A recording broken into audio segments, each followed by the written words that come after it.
¿Qué tal? ¿Cómo están? Estamos esperando unos minutitos a que se empiece a sumar la gente para comenzar la charla de hoy, que va a estar el doctor Storlasic, que es del Tribunal de Trabajo de Quilmes, y vamos a charlar sobre el procedimiento laboral en estos tiempos que están corriendo ahora, que bueno, que son bastante tumultuosos. Así que en un ratito más ya está el doctor con nosotros y comenzaremos la charla. Ahí ya lo tenemos, me parece.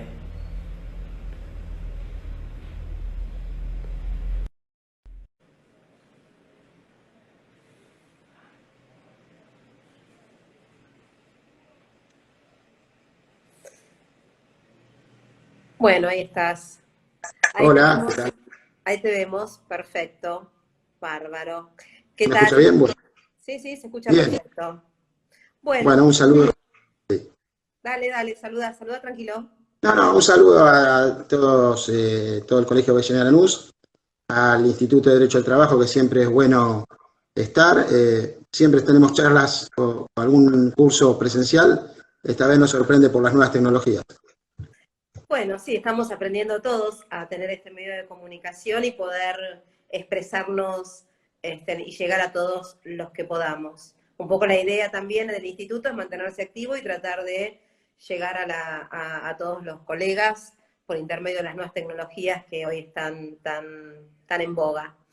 Bueno, Daniel, nosotros te convocamos acá para charlar un poco del procedimiento laboral y sobre todo en el ámbito ahora de la pandemia, que bueno, que si bien veníamos en la provincia con el expediente digital, estaba como costando arrancar, ¿no? Con el expediente digital parecía que venía medio lento, y bueno, que ahora parece que hubo un impulso así 100%, Y- desde mandar un escrito hasta los actos más, hasta tomar una audiencia por estos medios tecnológicos. Digo, está buenísimo que se haya adelantado, pero bueno, también fue toda una información junta que por ahí los colegas están todos medios perdidos en qué cosas podemos hacer y qué cosas no.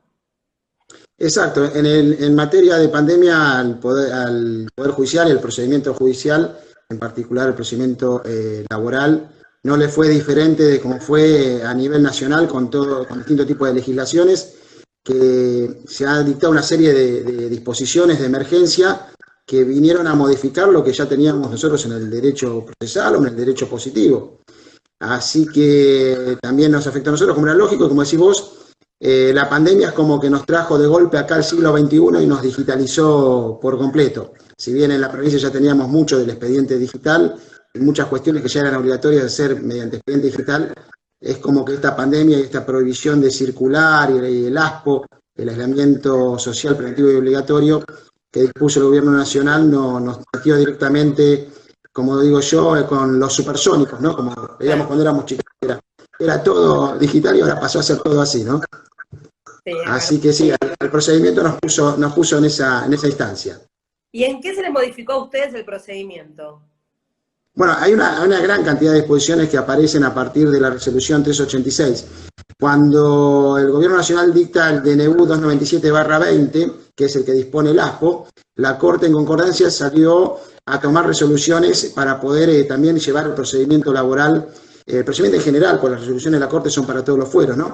Pero que hay cuestiones específicas que nos afectan también a nosotros dentro del procedimiento laboral y adaptarlo un poco a estas condiciones que tenemos de aislamiento social preventivo y obligatorio. Tengamos de cuenta, como señala la Corte en la resolución 480, que se tiene muy en consideración que los abogados no pueden, tienen previsión de circular, no están dentro de las excepciones contempladas por el DNU 270/20, tanto en la provincia como en la capital federal. No así como pasa por ahí en otras provincias como Catamarca, Entre Ríos, Salta, Jujuy, tenía algunas más por ahí anotadas, donde ya ahí se ha permitido el desplazamiento de abogados y que la única manera en que los abogados pueden hacer presentaciones a la justicia es por medio de las presentaciones electrónicas, que por suerte ya la provincia de Buenos Aires desde hace tiempo viene implementándolo, ya con la acordada 3886 del 18, ya tenía una obligatoriedad bastante amplia. Entonces, la provincia estaba medianamente preparada para poder afrontar esta pandemia desde el punto de vista digital. Lo que le incorporó en esta pandemia, lo que se nos incorporó es el teletrabajo, que eso estaba absolutamente prohibido, hacer teletrabajo para el procedimiento judicial. Y ya con la resolución 10/20, que es la primera que contempla la cuestión de teletrabajo, la Corte resuelve que va a afectar a todo el personal que no pueda o no deba concurrir a los edificios de los tribunales, queda afectado al teletrabajo. Todavía ahí no estaban los acuerdos celebrados con la Asociación Judicial Bonaerense ni con el Colegio de Magistrados de la Provincia de Buenos Aires, que eso ya se incorporó ya próximo a la acordada 3975. No sé si querés ordenar un poco la charla, si vamos con medio de preguntas, cómo lo querés ir llevando. Sí, preguntan ahí cómo se toman las vistas de causa. Es la gran pregunta. Bueno, el tema es que no se toma la vista de causa. Claro. La resolución 480/20 prohíbe expresamente tomar las vistas de causa por sistema de videoconferencia. Si bien admite otro tipo de audiencias, como puede ser una audiencia de artículo 25 de la ley 11.653, o una audiencia que muchas veces se toman para ratificar los acuerdos transaccionales que se presentan para su homologación, prohibió expresamente tomar las audiencias de vista de causa. Igual yo recuerdo una experiencia que tuvimos en el instituto, que hicimos una reunión de instituto por el sistema que tiene homologado la Corte, que es Microsoft Teams, que resultó de bastante complejidad, y de hecho luego averigüé que es imposible manejarlo vía celular, es decir, se necesita una notebook o una cámara instalada en el tribunal para poder manejarlo.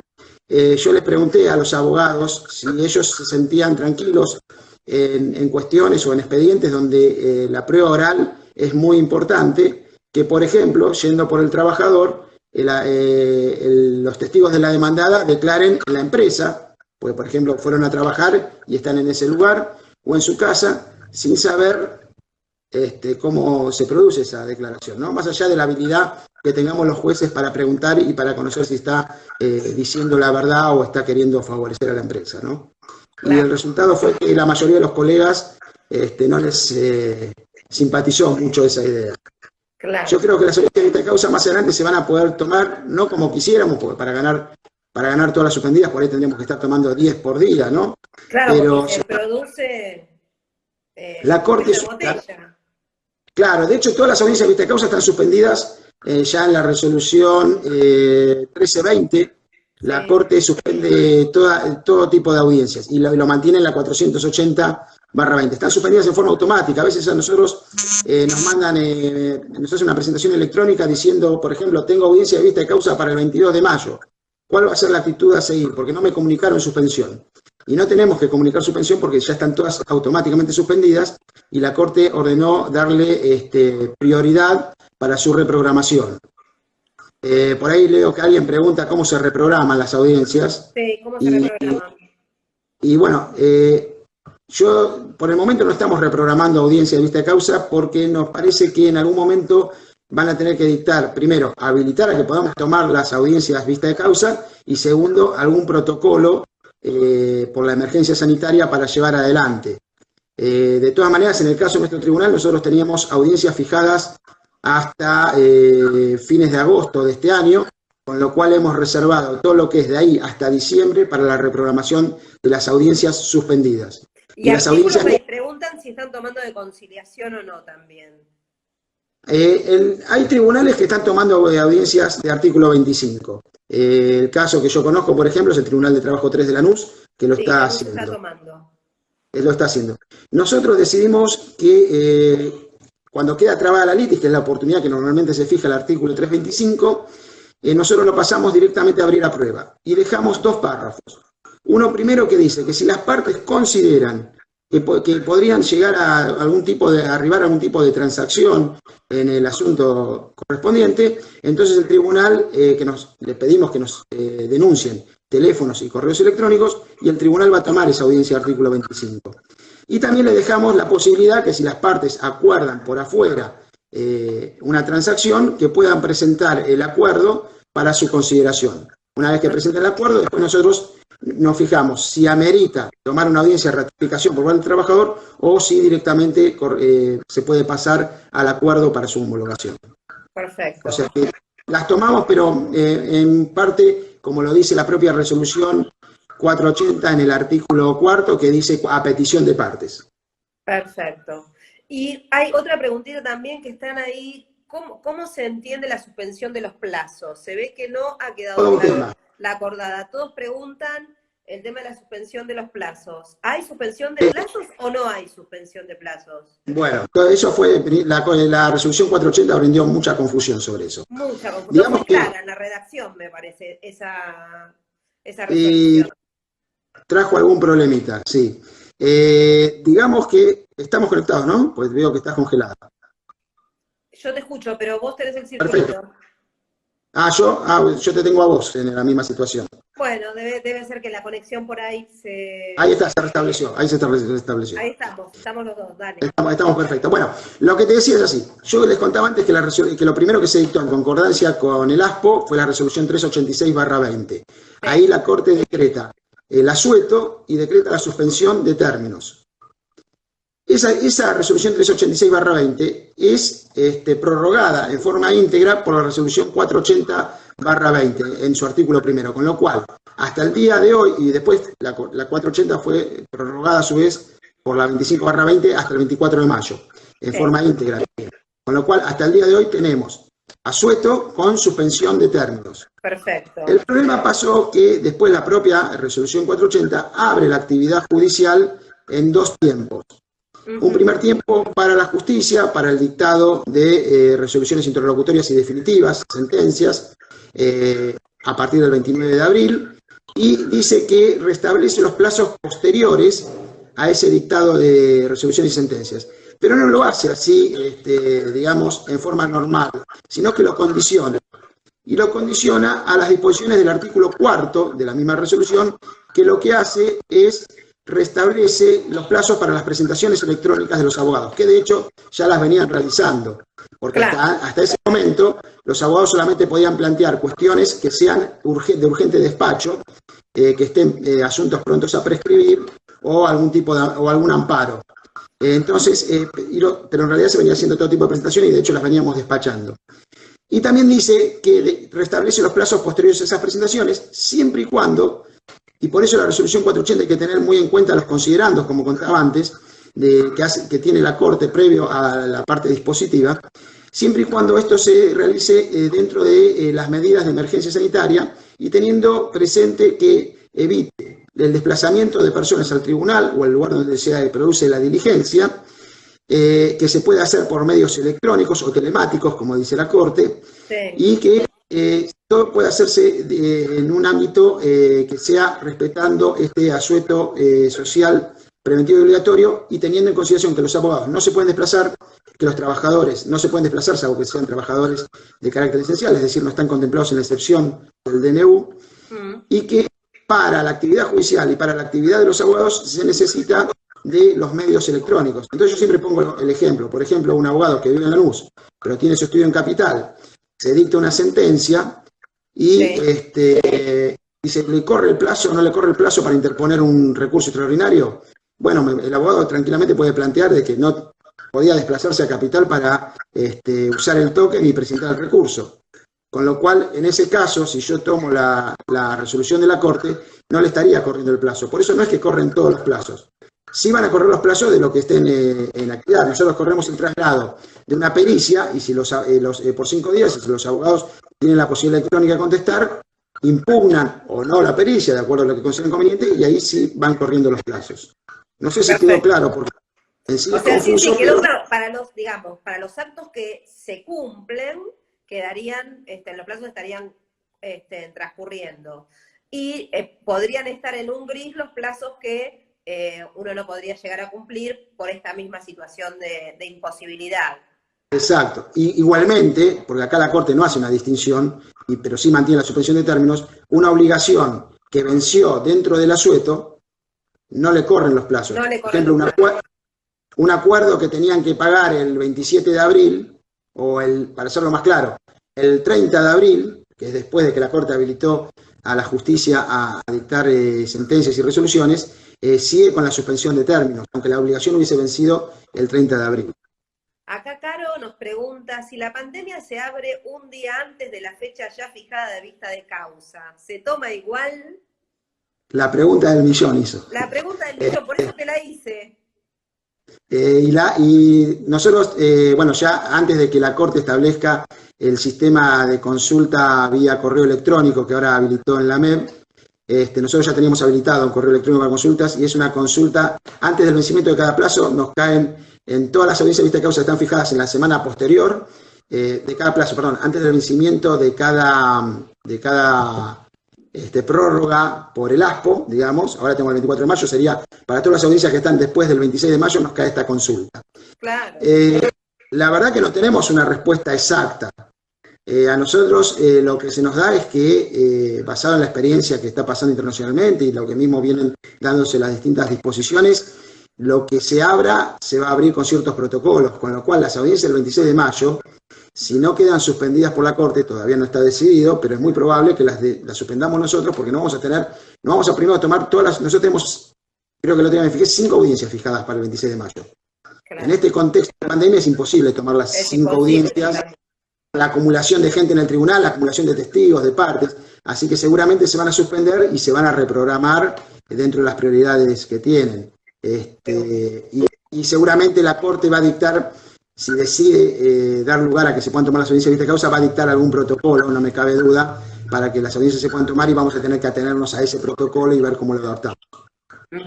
¿Vos crees que existe posibilidad de que se... La del 26 de mayo, la del 26 de mayo es muy difícil. Yo creo que con un protocolo adecuado, las audiencias, en mucho menor, por eso antes decía, se podrían llegar a celebrar en el tribunal si se empieza a autorizar ciertos desplazamientos y se abre un poco más ciertos desplazamientos, como ha pasado en algunas provincias. En la misma provincia de Buenos Aires, por ejemplo, las localidades de Pergamino, Azul, Mercedes, también si no me equivoco, se ha autorizado el desplazamiento de los abogados. Con lo cual podría darse, como decía antes, lo ideal va a ser pasar a fijar 10 audiencias por día, como siendo para tratar de compensar todas las suspendidas. Eso va a ser imposible. Pero por ahí 1 o 2 audiencias por día se podrían empezar a tomar si se dan los protocolos de seguridad adecuados. Por ahí dentro del tribunal habrá que tomar algún protocolo de división entre el letrado y la parte y demás. Bueno, quedé en blanco, doctor Ramón. Quedé en blanco. Espérame 5 minutos porque una colega hizo una... Ahí estoy. Hizo una pregunta, se la quise contestar y me quedé en blanco. Hablaba del CECLO y si se estaban tomando de manera virtual, por eso le quise contestar. El CECLO, claro, el CECLO no es lo nuestro. No es lo nuestro, por suerte, no es específicamente lo nuestro, pero bueno, justamente. No hay CECLO en la provincia de Buenos Aires, no hay. No hay. Otra cosa que están preguntando mucho es el tema del traslado de la demanda. ¿Cómo lo están manejando ustedes en el tribunal? No tuvimos tema. No tuvimos peticiones de parte, no tuvimos petición de parte de traslado de demanda. Así que no tenemos una resolución. Ya ha habido algunos casos de traslado por carta documento, ordenados por carta documento. Sí, los vimos en el tribunal. Uno en el 4 de Lomas y el 3 de Lanús habilitaron. El 3 de Lanús hace poco y ordenó también un traslado por carta documento. No tuvimos una petición particular para hacerlo de esa manera. Igual hay que recordar que las únicas demandas que se pueden iniciar son las urgentes, las que están de inminente prescripción, dice la Corte, o amparos. El resto de demandas están prohibidos. Y lo que estamos haciendo ahora con el sistema de presentaciones electrónicas, porque en un intervalo no estaba el sistema, y entonces la Corte en la resolución 1820 hizo que, como no funcionan las receptorías, se presenten directamente al tribunal de turno. Actualmente se presenta de forma electrónica y nosotros, por ejemplo, actualmente estamos en turno y oficiamos un poco de receptoría general de expedientes, es decir, recibimos todas, tenemos que considerar cuáles son urgentes y cuándo no, las que no son urgentes. Las que no son urgentes o no están próximas a prescribir o no son amparos, se rechazan, le impacta eso en el portal de presentaciones electrónicas del abogado, rechazadas, como cuando se le observa un escrito, una cédula, algo, entonces hay que estar rechazadas. O sea que los inicios que no son urgentes o no estén por prescribir, no les están dando curso.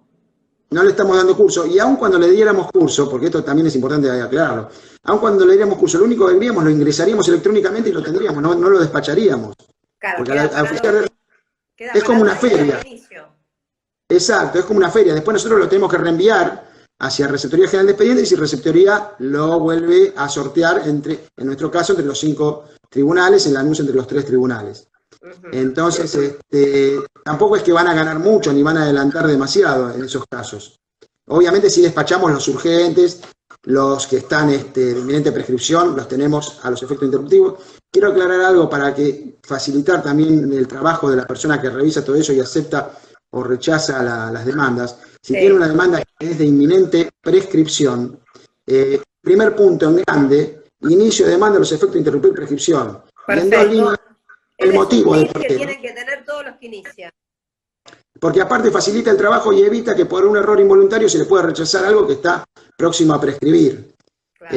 La vez pasada en el chat del instituto, que lo dejaste en suspenso, creo, la pregunta era cuánto era que se consideraba inminente prescripción. Es una cuestión ahí de criterio, más que nada, ¿no? Totalmente, sí.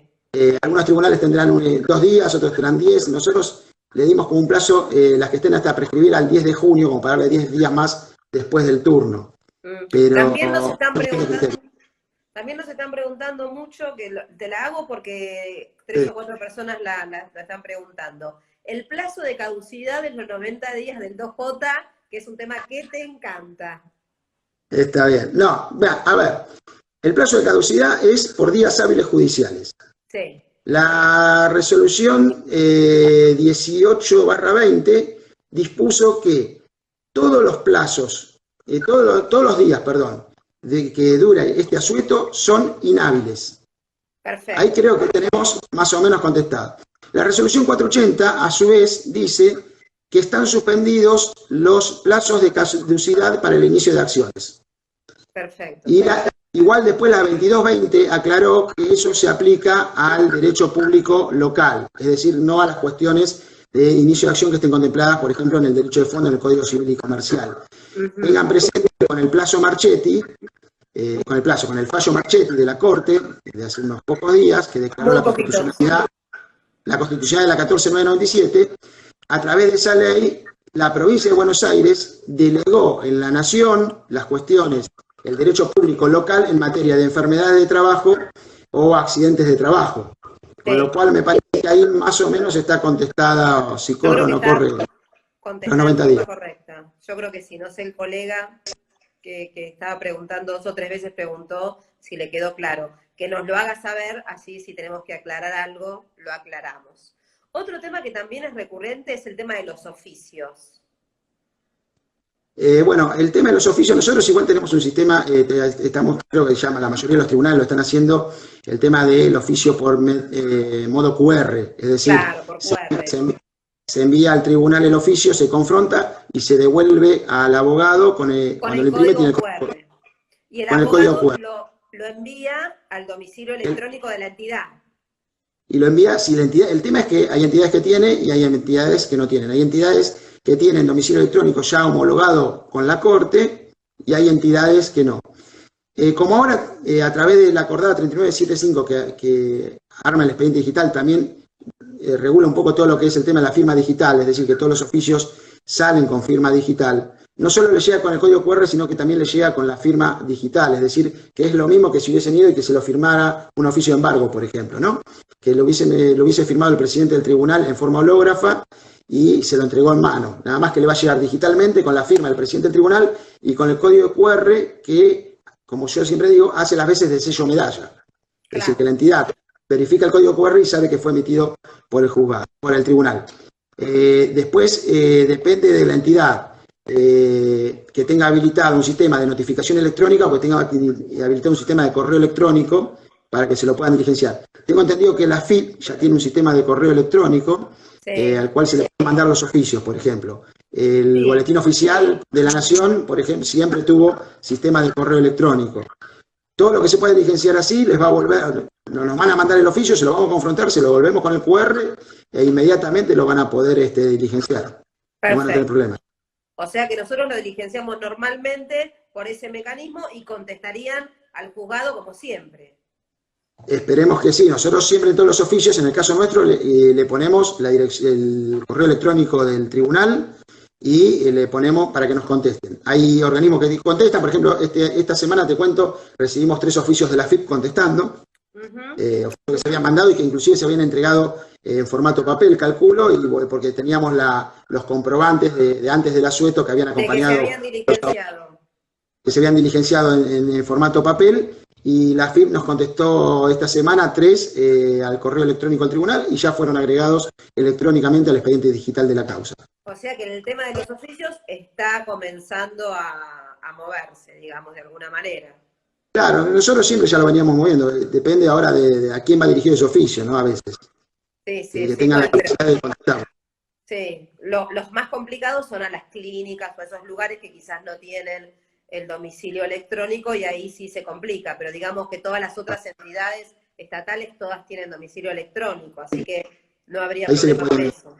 no hay ningún inconveniente, ahí se le puede mandar. Inclusive hay un acuerdo reciente de la Corte con el Banco Galicia para oficios de embargo e informes, con lo que tienen domicilio electrónico y que el oficio de embargo directamente lo podemos mandar nosotros desde el tribunal una vez que nos lo mandaron a confronte, ¿no? Ya sale Perfecto. como dije antes, con la firma digital del presidente y con el código QR para su validación.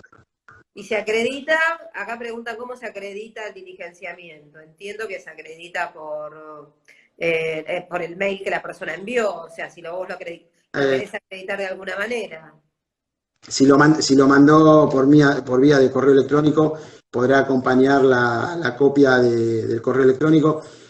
Es difícil saber si lo recibieron o no. Claro. Siempre, si la entidad emite algún tipo de constancia, no sé cómo estarán organizados los distintos organismos, en ese caso se puede. Y si no, simple, hagan mínimamente una denuncia diciendo a qué correo lo mandaron, electrónico, cuándo lo mandaron, y nadie le va a hacer caer una prueba de informes si no deja pasar mucho los tiempos, ¿no? O sea, si a los 20 días no se emitió, puede pedir un nuevo oficio, si ya está ordenado en forma automática el oficio, lo vuelve a mandar por correo electrónico, lo vuelve a acreditar y nadie le va a hacer caer la prueba de informes por ese motivo.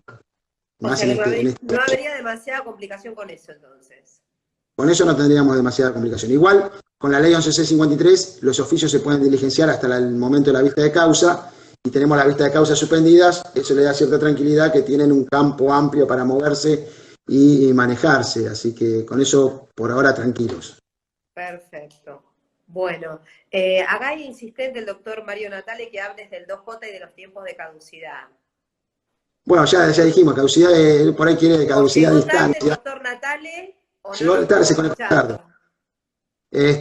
El doctor Natale tiene una teoría muy particular de la caducidad, de los tiempos, los plazos de caducidad a distancia, pero es bueno porque en la resolución 1120 la Corte reguló específicamente el tema de la caducidad a distancia y dijo que a los efectos de la caducidad a distancia, los días después lo generalizó, ¿no? Pero acá lo hizo específico respecto a la caducidad a distancia, los días del asueto deben ser considerados como inhábiles. Ahora tengan en cuenta que el artículo 311 del Código Procesal Civil y Comercial dice que el plazo de caducidad de instancia corre en días hábiles e inhábiles. Claro, por eso te digo, ahí se complica, ¿no? Si es hábil Eh, e o inhábil. sea, por eso, los días de asueto son inhábiles, incluso para el tiempo de caducidad de instancia. Y el 311 del Código Procesal Civil y Comercial nos dice que la caducidad de instancia corre en días hábiles e inhábiles. Con lo cual, en este momento estarían corriendo los plazos de caducidad de instancia. Totalmente. Obviamente, la caducidad de instancia requiere intimación previa y ahí tendríamos suspensión de términos. Tenemos una combinación de cosas. Si el tribunal o Peligroso. la, si el tribunal o la parte pide la caducidad de instancia, se intima por el plazo de 5 días para que produzcan actividad útil y ese plazo de 5 días tiene suspensión de términos. Si bien, como decíamos antes, la resolución 480 respecto a las presentaciones electrónicas permite que corran los plazos posteriores a esa presentación, siempre está dentro del tema de la pandemia. Y si el abogado o la parte no ha podido activar el expediente por estas cuestiones de que no se puede desplazar, eso va a tener que ser considerado por el tribunal. No nos olvidemos que la Corte dice que en cuestión de caducidad instancia hay que tener un concepto restrictivo, ¿no? Totalmente, sí. Bueno, si se toma con un carácter restrictivo, claramente entiendo que Carácter cualquier restrictivo, planteo de concepto. caducidad de instancia no va a prosperar, o sea, no se va a tomar tan livianamente ni tan al pie de la letra y habrá que ver cada situación particular cómo fue generándose. Habrá que verla, exacto, habrá que ver las situaciones particulares cómo se fundan. Lo que sí tengan en cuenta, pero eso, por eso destacaba lo del 311, porque puede pasar que no sea ahora el problema de la caducidad de instancia y que alguien considere que durante todo el tiempo del asueto no le corrió el plazo. Claro. Entonces, después 1 o 2 meses, se levanta todo, volvemos a la actividad normal y entonces por ahí descuentan el plazo del asueto cuando la Corte dijo que a los efectos de la caducidad de instancia los días son considerados como inhábiles y ahí eso hay que hacerlo jugar con el 311 del Código Procesal Civil y Comercial. Claro, o sea que con el, digamos, con el correr del tiempo, estos 2 meses de inactividad hay que tenerlos presentes, ¿no? Habría que tenerlos presentes conforme a lo que dice la Corte, que tenerlos como días inhábiles. Claro, para cualquier petición que uno que a uno le estén corriendo los plazos. Hay que considerar que no estamos en feria, porque no, ese es el plazo durante el cual no corre el plazo de caducidad de instancia. No estamos en la Corte, a diferencia de Nación, que decretó la feria extraordinaria, nosotros en provincia no estamos en feria, estamos con asueto. Está bien, estamos con plazos suspendidos, ¿de acuerdo?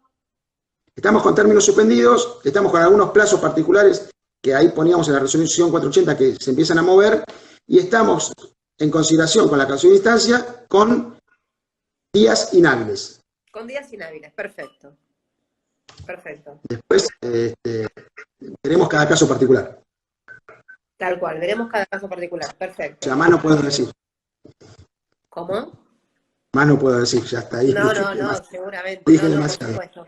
Bueno, me están pidiendo mucho del 2J, que hables del 2J,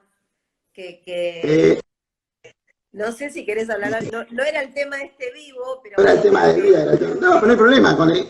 A ver, el 2J reemplaza al artículo 2 de la ley 27348, es decir, reemplaza al recurso de apelación en relación que impone el artículo 2 de la ley 27348.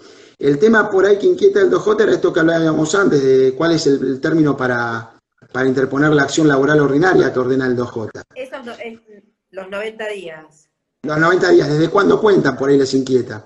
Tengan en cuenta que los 90 días hábiles judiciales van a entrar a contar desde que le es notificada el acto administrativo emanado del titular del servicio de homologación de la Comisión Médica Jurisdiccional. A partir de ese momento le cuentan los 90 días hábiles judiciales. Y también tengan en cuenta que el artículo 2, inciso J, ordena que en esa notificación, que creo que ahora las comisiones médicas lo empezaron a hacer, antes no lo hacían, en esa notificación hay que transcribir el 2J, bajo pena de nulidad. Creo que no lo hacen. A mí nunca me llegó la transcripción. ¿No llegó? A mí me ha dicho que últimamente lo estaban empezando a hacer, que habían empezado o leí en alguna red social que estaban empezando a transcribir el 2J. Bien. Ahí tiene una perla en su momento, como por si se les pasó los 90 días hábiles.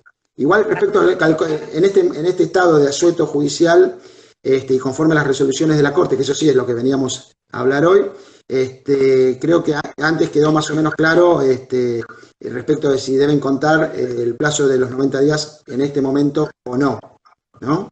Siempre consideramos que es específico, el 2J habla de plazos hábiles judiciales, a diferencia de como hace el artículo 2 de la 27348, que hablaba de 15 días hábiles administrativos. Acá no solo se amplió la cantidad de días, sino que pasó de hábiles administrativos a hábiles judiciales. Quiere decir que los inhábiles judiciales no estarían en la ley. Perfecto, clarísimo. Que yo creo que quedó clarísimo. No sé si los que están pidiendo 2J les quedó claro o no. Pero bueno. Sí, con respecto a la otra pregunta. Por eso no sé cuál es otra pregunta que tienen. Creo que por ahí una de las cuestiones, más allá de que están que lo podemos enlazar, que ahí veía, no veo el nombre de quien pregunta, pero algo que preguntan de la Comisión Médica finalizado, me vencen los 90 días hábiles judiciales, hay que presentar la demanda por artículo 5 de la 480/20 o no puedo presentar la demanda. Si recién dijimos que el 2J corre durante los 90 días hábiles, judiciales y estamos en plazos inhábiles, en apariencia cualquier acción laboral ordinaria por 2J no sería un trámite urgente ni de inminente prescripción. Seguro. Salvo que, más allá del plazo del 2J, por ahí la acción le está por prescribir. Entonces ahí sí sería de inminente prescripción y deberían presentarlo. Si no, no sería necesario que presenten urgente Primero porque no sabemos que al ser días hábiles inhábiles no le está corriendo el plazo. Y segundo, porque no sería urgente. Ahora después dependerá de cada tribunal de turno si le acepta la demanda o si la rechaza, porque justamente no está dentro de los presupuestos del artículo 5º de la resolución 480/20. Perfecto. Creo que ahí, por ahí evacuamos el tema. Está contestado, creo. Si no, que nos vuelvan a preguntar y se lo vamos aclarando. Y lo volvemos a poner. Sí, lo volvemos a charlar. Entonces, haciendo un repaso, los inicios, bueno, acá a partir del 2020 están transcribiendo los dictámenes de la CRT en 2J. Acá un colega, Jonathan, nos está contando que a partir de febrero... Sí, yo sabía que a partir de este año ya había empezado. A mí no me tocó, pero bueno, genial si lo están haciendo porque, bueno, están cumpliendo con lo que prescribe... Claro, más allá de que están cumpliendo, esto sí hay que tenerlo presente, porque esa transcripción es bajo pena de nulidad, con lo cual, cuando no lo escribían, les da una herramienta a los abogados en caso de que se hayan ido más allá del plazo de los 90 días hábiles judiciales, y con la transcripción lo tienen que tener muy en cuenta. Perfecto.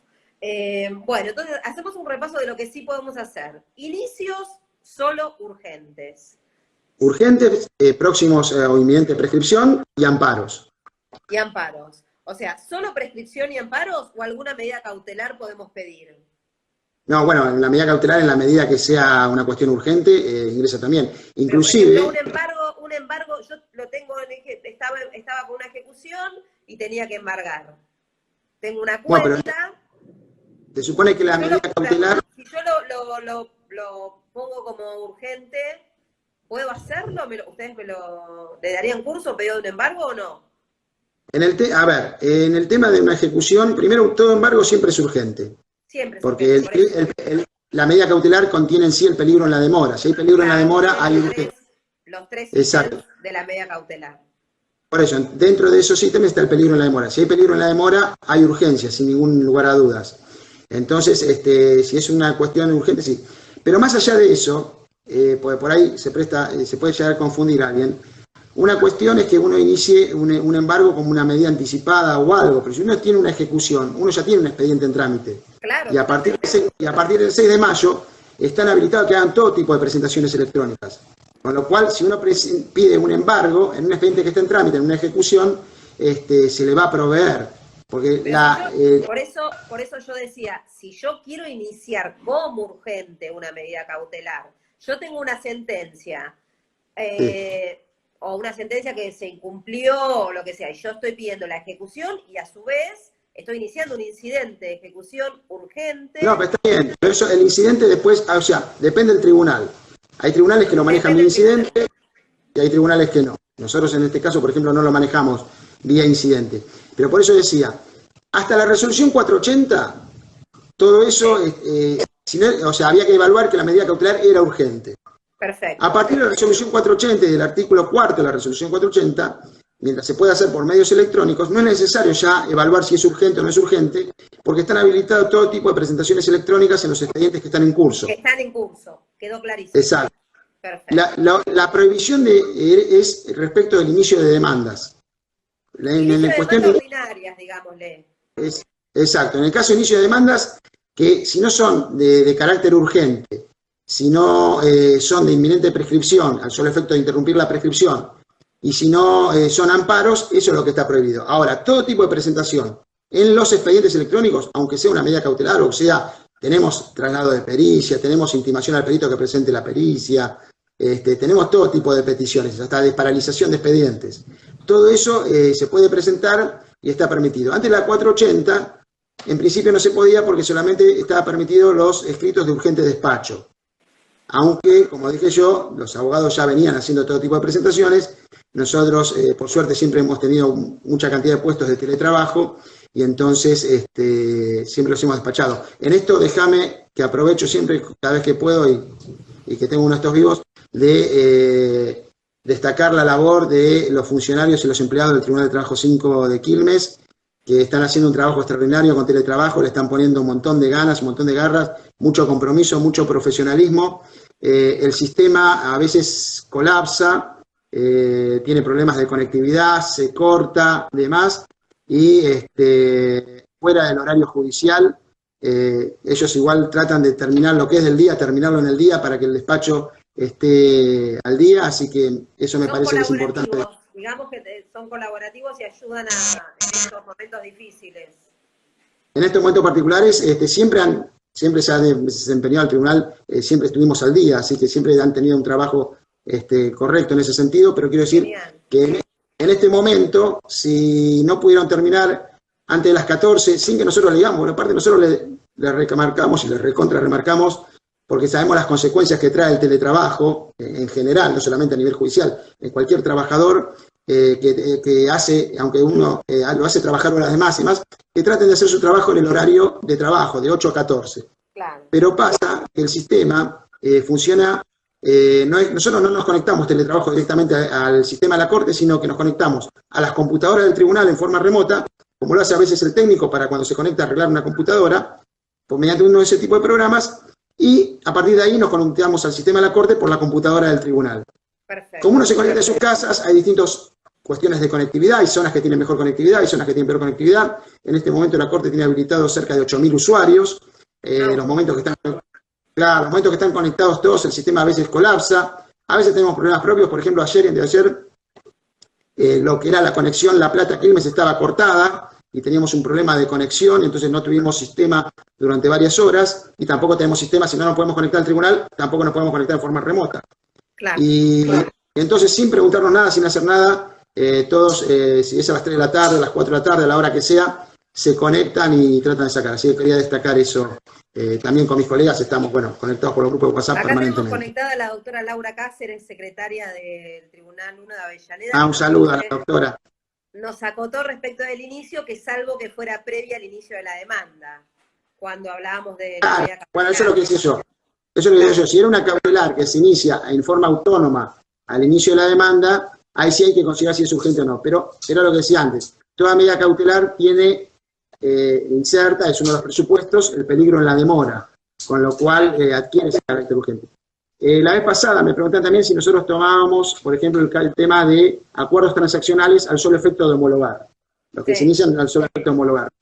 En esos casos, y teniendo particular este sistema de emergencia sanitaria en el que estamos viviendo con muchas particularidades económicas, tenemos en cuenta que el crédito del trabajador tiene carácter alimentario, y que el carácter alimentario le da un carácter de urgente.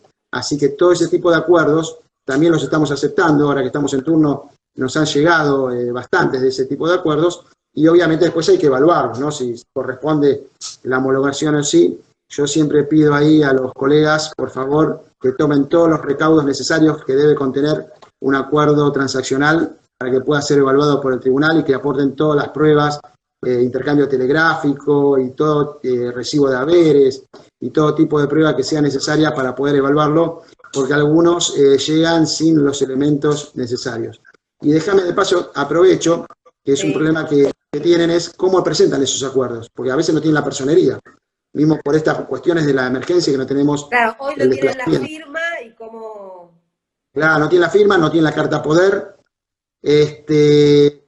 En el caso particular nuestro, nosotros estamos recibiendo, si el trabajador puede venir al tribunal y está dentro de lo que se puede desplazar, le estamos firmando carta poder.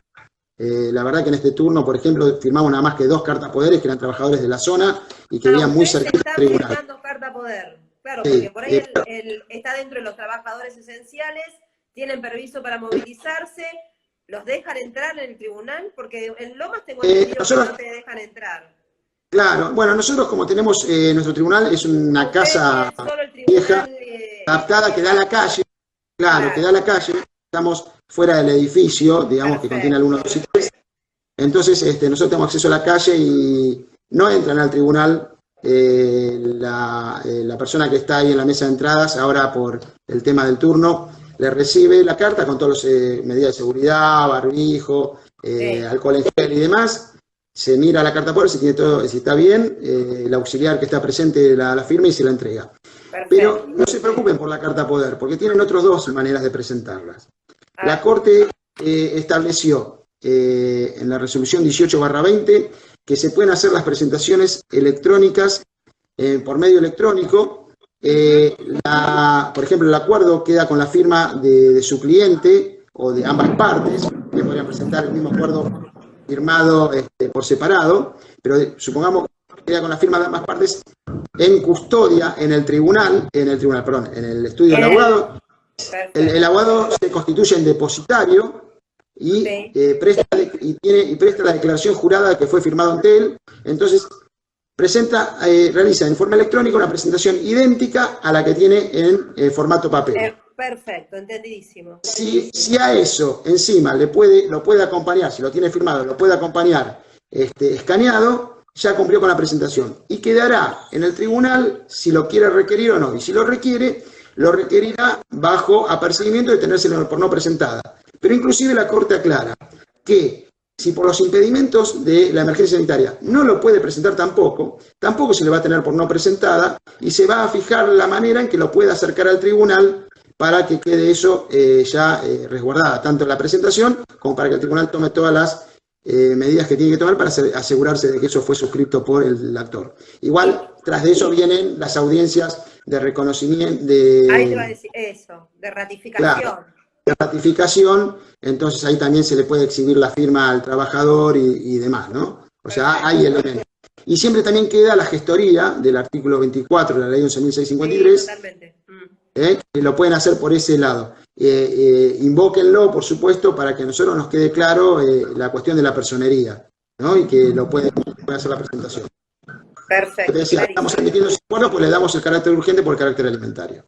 Bárbaro. Acá la doctora Ana Parrota nos pregunta qué pasa si inició una demanda por inminente prescripción y no aclaré en el inicio. Puede pasar que se la rechacen. ¿Puede pasar? ¿Y qué hace? ¿Inicia nuevamente? Por eso, puede pasar que se la rechacen. Si se la rechazan, le va a impactar inmediatamente en el portal de presentación electrónica, o sea que se va a enterar enseguida que se la rechazaron. Y creo que además, si no me equivoco, el mail de cortesía a la Corte también le va a llegar. Perfecto. Entonces lo que hace es, la inicia inmediatamente y toma la precaución en el primer punto de aclarar que inicia los efectos de interrumpir prescripción y además para ayudar al personal que está verificando eso, le puede poner por qué es una inminente prescripción. No sé, un despido producido en mayo de 2018, por ejemplo. Entonces, eso y después se hace la demanda comúnmente. Bueno. Igual va a quedar en el tribunal y después se resortea eso. Está bien, o sea que no tendría un inminente peligro, sino que lo puede... Si lo hizo el día anterior solamente. Si lo hizo el día anterior solamente. Si la rechazar, vuelve a iniciar y lo tiene igual, salvado. Claro. Acá Igual, bueno. Es una doctora que nos pregunta, ¿el mandamiento a otra jurisdicción se puede enviar por presentación electrónica a las oficinas de esa jurisdicción, por ejemplo, Almirante Brown, de un juicio que tramita en Lomas? De hecho, se debe enviar, a ver, los mandamientos se envían en forma electrónica. El hecho de ir a la oficina es justamente para acordar la fecha con el oficial. Lo que eso demás. no lo podría estar haciendo.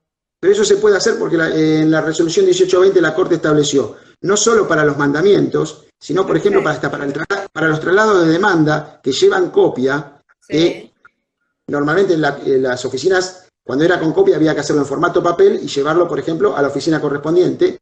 Ahora se envían en forma electrónica con las copias y la oficina de mandamientos tiene la obligación de imprimir las copias, si es que las fuera, para poder notificarla al domicilio real, si fuera uno de los casos que es urgente y que debe notificarlo, ¿no? Claro, por ahí en nuestro fuero, por eso digo, dentro de los... Por ahí no se da eso en nuestro fuero, se da en otro fuero, pero está previsto en las resoluciones de la Corte. O sea, de hacerlo siempre todo. Dentro del caso que nos plantea la doctora, estaría previsto que lo puede mandar electrónicamente a la resolución, si es de Lomas. Exacto. La resolución 1820 dice que todo debe hacerse, no solo puede, sino que debe hacerse de forma electrónica. Empieza hablando la resolución de la cuestión de cédulas con copias, pero también se refiere, pero después también aclara que lo mismo debe hacerse para el caso de mandamientos. Perfecto. Con lo cual eso ya está previsto y de hecho se hace. Las oficinas tienen una guardia, pero solamente actúan para los casos de urgencia. Sí, siempre estamos hablando de los casos de urgentes, no para los casos que están en trámite. O sea, los oficiales notificadores no están notificando para trámites normales, están notificando solo urgencias.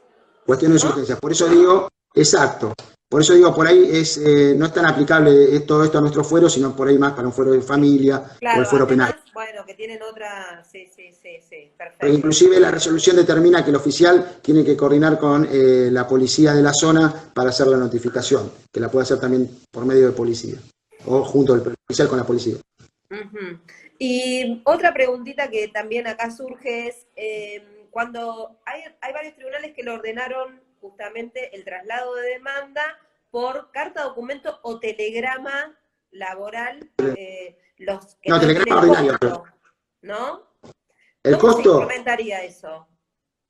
a ver, eso ya es un tema del correo. Yo entiendo que el costo lo va a tener que pagar Por en ahí principio. pregunto por si sabías cómo era, no, no porque la No, tendría que no, contestar sí o sí, digo. no, no hay problema. No, yo quiero decir, el costo lo va a tener que pagar, obviamente, El el letrado. abogado o el trabajador, o como eso lo maneje cada letrado. Después podría acreditar el costo en el expediente y cuando viene la condena en costas, que pida Sí. también la condena en costos, y ahí lo evaluará cada tribunal si hace lugar a esa condena y si también impone dentro de la carga el pago de las cartas de documento. No sé cuánto está ahora una carta de documento, no sé si está 200, 300 pesos, me parece. No, no, no, está como 800, Dani. Está Ah, un poquito más ¿una carta de caro. documento? Ah, la O puta. como 600 me acotan acá, pero bueno, no está muy barata. Pero digo, ¿y por telegrama ley 23789 no se podría hacer? Me parece que, no sé si Se me ocurrió ahora, Sí, no, se se me podría ocurrió, ordenar, no sé si lo admite, no sé si lo admitiría el correo, eso es no lo sé si lo único. admitiría el correo, No sé porque si lo admitiría la el correo. tendría que realizar la notificación O en sea, letrado. ordenar se podría ordenar porque se supone que si traslado de demanda lo hace el trabajador, ¿no? El 99% de los casos son causas iniciadas por trabajadores, o el 90% para un caso sindical. Pero digamos que también son trabajadores en definitiva. Lo inicia el trabajador y está dentro de la gratuidad. Ahora, la gratuidad de la ley 23.789 está dado para el intercambio telegráfico en conflictos con sus empleadores. No sé no está contemplada los traslados de demanda. Así que no sé si el correo lo primero lo admitiría dentro de ese formato de comunicación. Claro, pues lo tendría que firmar el letrado, ¿no? La carta, o el Digamos que en la ley 11.653, sí. en el Código Procesal Civil y Comercial y en la Ley 15.057 no está previsto la notificación de demanda por telegrama laboral. Está Ahí previsto sí está. por carta de documento o telegrama, sí, pero telegrama común, no por el telegrama laboral. Digamos que si Sí, vamos sí. a la Ley 11.653 no sería una situación prevista, ni siquiera con la 15.057. Ajá, perfecto, entendidísimo. Hay una Eh, diferencia entre la 1557 y la 1153, ya que está, la podemos aclarar, que la 15057 permite la notificación por carta de documento de la demanda sin necesidad de petición al juez. Es decir, por el solo elección por parte de la parte, ¿no? nos De preguntan si se puede pedir desarchivo. No se sería. puede, a ver, como poder se puede pedir, no está Sí, prohibido pedir claro. eso. Como poder se puede pedir. El tema está que hay que ver si ese expediente está digitalizado o no está digitalizado íntegramente. Normalmente los expedientes que están archivados, difícil estén digitalizados, y lo que está prohibido por la Corte es el traslado del expediente físico fuera del organismo. Solo de carácter excepcional y urgente. Tendría que ser una cuestión muy urgente, de carácter muy excepcional, para que se pueda ordenar eso y que se pueda producir el traslado del expediente desde el archivo hasta el tribunal. Perfecto. Y acá tengo otra pregunta que dice, Doc, tengo un oficio del registro de la propiedad inmueble que da con folio de seguridad. ¿Ese oficio se retira físicamente? Porque entiendo que en provincia lleva sello de cámara y es levantamiento de una medida cautelar. Sí, ahora el registro ha puesto El un registro, correo. hasta lo que yo sé, está haciendo todo digitalmente, con lo cual, Esa, claro, lo tendría que volver a pero puso un correo, gestionar. puso un correo para consultas el registro de la propiedad También inmueble. puso un correo para consultas, pero entiendo que lo tiene que diligenciar Forma por medio, electrónica, yo iba a decir eso, por claro, medio por medios electrónico. electrónicos. Pero Sí. lo que yo aconsejo siempre en esto, como acá lo que importa no es tanto el que emite, sino el que recibe, es decir, no importamos tanto nosotros, sino el registro, si lo va a recibir o no, hacer esa consulta electrónica, a ver si ellos lo reciben, y cómo lo reciben, y nosotros nos podemos adaptar a lo que peticiona el registro. Porque inclusive, si nos aceptan el folio de seguridad escaneado, podríamos remitirlo con firma electrónica, firma digital y escaneado al letrado para que lo diligencie. Pero habría que consultar en el registro cuál es la manera de admitirlo. La verdad yo la desconozco. Yo creo que lo están haciendo mediante todo electrónico. Todo reciben electrónico, pero inclusive habilitaron un canal de consulta para estas cuestiones. Es importante siempre traer la respuesta al registro, entonces a nosotros nos dan las herramientas para poder facilitar que hagan la medida. Sí, tal cual. Así que bueno. Estoy releyendo un poco las preguntas por si nos comimos alguna y... Bueno, nos preguntan por la cédula ley 22.172 que quedarán en los juzgados, la confronte, con copia. Podemos pedirlas por token, entiendo que no, o sea, el 22.172. El tema es cómo la van a diligenciar, porque tampoco la están... O sea, la podés pedir, pero no la vas a poder diligenciar. Así que... Pues, no, la verdad que no lo hicimos nunca. Podría pensar que podríamos llegar a digitalizarlas, las podrían pedir y les podría volver con un código QR. La verdad que no lo hicimos, habría que ver si se puede instrumentar. Pero el tema es que por más que la pidan y la tengan, no la van a poder diligenciar. Entonces, eso van a tener que esperar que se puedan habilitar o el desplazamiento de los abogados o un poco más la actividad judicial. Sobre todo, me imagino que acá los que nos están consultando por ese tipo de cédulas es para diligenciarlas a capital. Con lo cual hay que esperar a ver qué hace la Justicia Nacional, más que nada con la Oficina de Mandamiento de Notificaciones de Capital Federal. Sí, perfecto. Así que bueno, estoy leyendo a ver si nos quedó alguna sin responder. Si dejamos el video 24 horas en las historias. Sí, creo que queda, ¿no? Que si Instagram lo hace, nosotros lo dejamos. Sí, si no me equivoco, queda. Queda ahí, así que lo pueden volver a ver. Creo que no, contestamos creo que todas, Dani. Contestamos todo, bueno. Yo me había anotado algunos tips, pero creo que hablamos de todo. A ver, algunas cuestiones importantes por ahí para decirles. Dice, ¿no se puede notificar posiciones por carta documento? Le decimos que sí, que se puede. Más allá de que se pueda notificar o no, digamos que todas las posiciones se toman en vista de causa. Claro. Y las audiencias de vista de causa están suspendidas, entonces no tiene ningún sentido. Cualquier petición que haga respecto de posiciones, si bien la Corte en la resolución 1320 admitió reemplazar procedimientos orales por procedimientos escritos de manera excepcional, no se estaba refiriendo tanto al fuero del trabajo, se estaba refiriendo a otros fueros. Las posiciones se toman en la audiencia oral, que es la audiencia de vista de la causa, con lo cual notificar posiciones es algo raro, no sé cómo notificar. Nos queda 1 minuto y pico, así que te dejo a vos terminar, si querés contarle algo más a los colegas.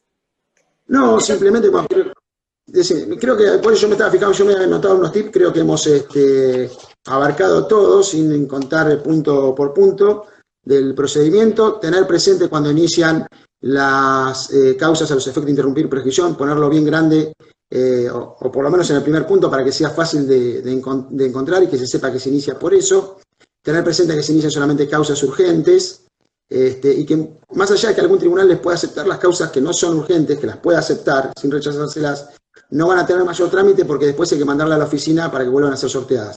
Salvo casos, qué sé yo, como Mercedes o Pergamino, que tienen un solo tribunal. Entonces, como ellos mismos se la van a quedar, por ahí las empiezan a despachar, por ahí no, eso no lo sé, pero digamos que a lo sumo no van a volver a ser sorteadas.